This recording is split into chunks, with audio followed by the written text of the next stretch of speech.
Finalmente, algo que está todavía muy en boga dentro de este grupo de enfoques es lo que es la educación y el entretenimiento, ¿no? Que ustedes saben es una versión mejorada de información, educación y comunicación, consiste en poner contenidos de salud o de educación o de salud reproductiva, lo que sea, en telenovelas, en canciones, en todo ese tipo de materiales. Y se supone que hay más énfasis en el proceso educativo a través de una mezcla de medios masivos y comunicación interpersonal. Uno de los proyectos más emblemáticos es un proyecto en Sudáfrica, que se llama Soul City, y el director en una reunión me acuerdo que dijo, él muy consciente de que no era solamente una cuestión mediática, dijo, los medios no son la varita mágica, es decir, lo que a nosotros nos ha funcionado es que hacemos las telenovelas, hacemos las revistas, hacemos las canciones, pero creamos grupos de gentes que los discuten y los procesan. O sea, él veía más el apoyo a procesos de discusión y de diálogo que solamente el efecto de la varita mágica de los medios, ¿no? Lo que se llamaba la aguja hipodérmica de los medios en los años 60, ¿no?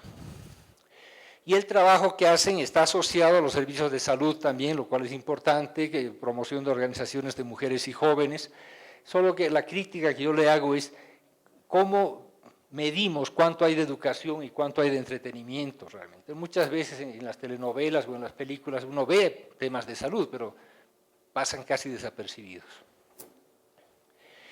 En el otro grupo, que es el de las teorías de la dependencia, ese es un grupo que nos es más cercano, porque ese surge de América Latina, ¿no? Justamente surge a raíz del crecimiento de los movimientos políticos sociales en África hacia América Latina, pero del pensamiento que hacen, qué sé yo, Cardoso, Gunder Frank, Orlando Falsborda y demás, sobre el análisis de las causas estructurales, políticas, económicas, sociales del subdesarrollo. Es decir, el subdesarrollo no es un problema de información, es un problema de causas estructurales. El campesino es pobre porque tiene la peor tierra, porque no tiene acceso a crédito, no tiene acceso a fertilizantes, y no porque sea un ignorante que no sabe utilizar un arado o la mejor semilla, ¿verdad? Entonces hay todo un proceso de oposición a los proyectos neocoloniales, construcción de alianzas nuevas, obreros, campesinos, intelectuales, tanto en el norte como en el sur. Todo lo que es participación, organización, fortalecimiento de organizaciones son procesos claves en esos años. Y esto va acompañado de todo lo que es la crítica de los medios masivos y del difusionismo. Esta mañana hemos hablado del informe McBride, de los análisis sobre la concentración de medios, etcétera, ¿no? Que no voy a abundar en eso ahora.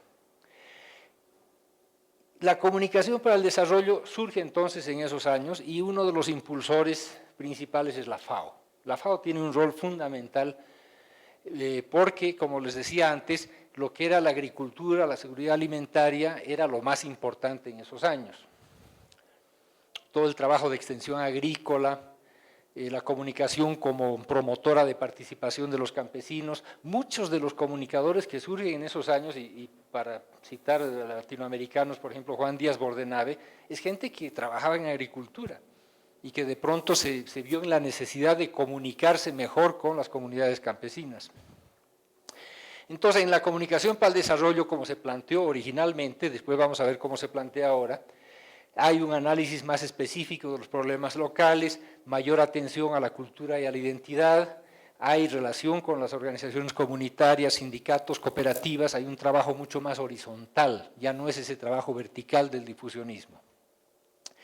Y se capacita mucho personal que se llamaban extensionistas, todos nos acordamos del extensionismo, ¿verdad? Que Freire criticó, analizó críticamente en uno de sus libros. Se usan todavía los medios masivos, pero con criterios más específicos, ¿no? Se usan más medios locales, estatales, etc. La crítica que se le hizo y que se le hace todavía a la comunicación para el desarrollo, esta mañana hemos tenido una discusión interesante sobre este punto, es que el modelo se hizo rígido, pero es que se hizo rígido porque el desarrollo se hizo rígido y la comunicación para el desarrollo estaba respondiendo a un desarrollo que no era el que se necesitaba, ¿no?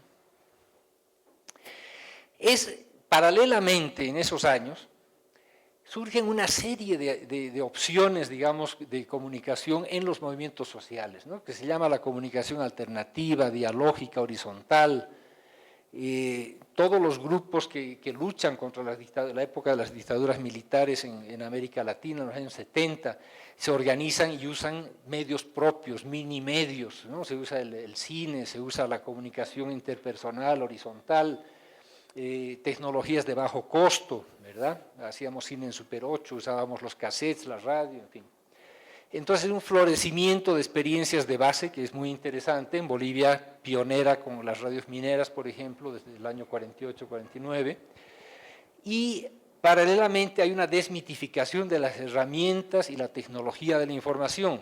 Es decir, lo que antes se creía que solo los periodistas podían hacer, de pronto se descubre que un trabajador minero o un campesino puede manejar una radio, hablar en la radio y decir cosas que son pertinentes para su cultura y su comunidad. Entonces hay una apropiación de los medios y de los contenidos, ¿no?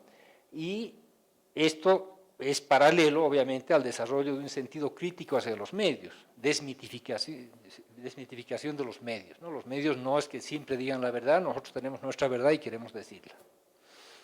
La crítica es que todas estas experiencias, que son muchas, a veces son demasiado aisladas, tienen poco impacto y no hay evaluaciones sobre ellas. Es una época de mucho activismo político y social y no hay en ese momento una evaluación como las que hay ahora, cuando ya se ven esas experiencias retrospectivamente. Todo esto está enmarcado en lo que es la comunicación participativa y vemos que hay un encadenamiento, es decir, una y otra tienen puntos comunes en todo lo que tiene que ver con cómo se involucran a las organizaciones sociales comunitarias, cómo los medios y los contenidos se definen democráticamente en la comunidad, lo que es el fortalecimiento de las redes sociales, y cuando se toma conciencia de que el proceso de comunicación es más importante que los productos. Ahí, esa es una cosa muy especial en lo que es la comunicación participativa. No se trata simplemente de producir un artículo, una película, un spot, sino que en el proceso mismo en el que participa la gente para definir esos contenidos, ya hay comunicación, y eso es importante. Ya hemos mencionado, porque también pertenece a los otros enfoques, la apropiación de los medios, la gestión de los medios, la toma de decisiones, y todo esto en un marco de una plataforma política de mayor plazo. Finalmente, lo que llamamos hoy la comunicación para el cambio social, que es un concepto que articulamos en una reunión en Velayo en abril de 97, la primera reunión que tuvimos ahí, luego tuvimos muchas otras, donde se trató de recuperar un poco el aprendizaje de experiencias participativas en el tercer mundo. Es decir, el concepto, la pregunta que nos hicimos en ese momento, el 97, era ¿cuál va a ser la comunicación en el próximo siglo? ¿Qué tipo de comunicación es necesaria para el desarrollo?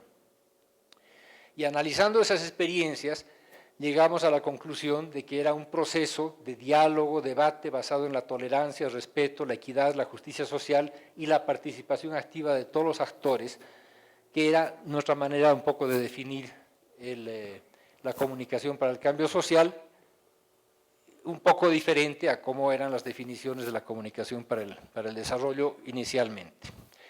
Igual había un rechazo de los modelos jerárquicos, verticales, los medios masivos, ¿no? Y se apoyaba más el fortalecimiento se apoya más el fortalecimiento de la sociedad civil y el proceso local de toma de decisiones, porque lo que más ha fallado en el desarrollo son esas decisiones que se toman de que en 500 comunidades o en 500 pueblos vamos a hacer un hospital, una escuela y una plaza o lo que sea, ¿no? Cuando no se conocen las necesidades reales de cada lugar. Entonces, para resumir, las diferencias principales entre el modelo jerárquico y el modelo participativo, ¿no? Por un lado, las causas el modelo jerárquico dice que las causas de la pobreza es el comportamiento, la principal causa, el comportamiento de la gente, ¿no? Es una concepción vertical que se tiene basada en la persuasión, tenemos que persuadir a la gente de que cambie sus costumbres. Se basa más en cambios individuales, no considera que en muchas culturas lo colectivo es tan importante. Es una manera de privilegiar la distribución de información de una manera de recepción pasiva y bancaria, como hablaba Freire de la educación, ¿verdad? De meter contenidos, meter información en la cabeza de la gente. Se considera a la gente objetos de cambio. Se basa mucho en la difusión masiva de los mensajes. Se hacen diagnósticos muy generales, por eso los mensajes también son muy generales. Y se basa mucho en campañas, son mensajes de corto plazo y con mucha intensidad, ¿no? Se trata de cambiar las cosas en 2 meses, 3 meses, ¿no? El concepto es sobre todo la campaña. El modelo participativo alude a causas estructurales, no es solamente las causas de comportamiento de la gente, sino que hay causas sociales, políticas, económicas que causan la pobreza. Es un modelo más horizontal, que está basado no en la persuasión, sino en la concientización, otra palabra de Freire. Freire ha sido importantísimo para todos nosotros los comunicadores. Alude a cambios colectivos, porque son las comunidades las que tienen que cambiar colectivamente. Son procesos activos y críticos, de participación activa y crítica, obviamente, donde las personas y las comunidades no son objetos sobre los que uno incide, sino que son agentes de cambio, se convierten en agentes de cambio de sus propias vidas y de sus propias comunidades, basándose en diálogos y debates, es decir, todo ese intercambio personal, interpersonal, horizontal, ¿no? Con diagnósticos más específicos, los problemas no son iguales en todas partes, y el pensamiento es un pensamiento de largo plazo. Del mismo modo que la pobreza no es un proceso de un día para otro, las soluciones a la pobreza son procesos de largo plazo. Entonces, todo esto tiene que culminar en lo que es la apropiación, en la toma de decisiones sobre temas de desarrollo, y la comunicación es un factor importantísimo. En el modelo de difusión, veíamos que el problema es la falta de información y conocimiento, la solución, conocimiento, actitudes y prácticas, y cómo se cambian las actitudes. El marco conceptual es la modernización a través de la difusión de innovaciones. La definición de comunicación es una transferencia de información vertical. Los métodos de comunicación es sobre todo la diseminación de información a través de medios masivos. La meta, los resultados que se esperan, son los cambios de comportamiento. Y los tipos de intervención, ya hemos visto, mercadeo social, educación y entretenimiento, etc. En cambio, en el modelo participativo, desigualdades estructurales son el problema, la solución, participación, fortalecimiento. Marco conceptual es el de la dependencia, la movilización social. La definición de comunicación tiene que ver mucho más con un intercambio de saberes, porque no hay un solo saber, no hay un solo conocimiento, sino varios. Un diálogo horizontal. Y el respeto de los conocimientos y de las culturas, los métodos, la participación comunitaria, la interacción, etc. La meta, que haya procesos de cambio social. Y los tipos de intervenciones pues tienen muchas siglas, la FAO ha creado varias de estas: investigación, acción participativa, bueno, eso es de Orlando Falsborda, evaluación participativa, en fin, hay muchas de estas, pero digamos que la idea de la participación es central en este modelo.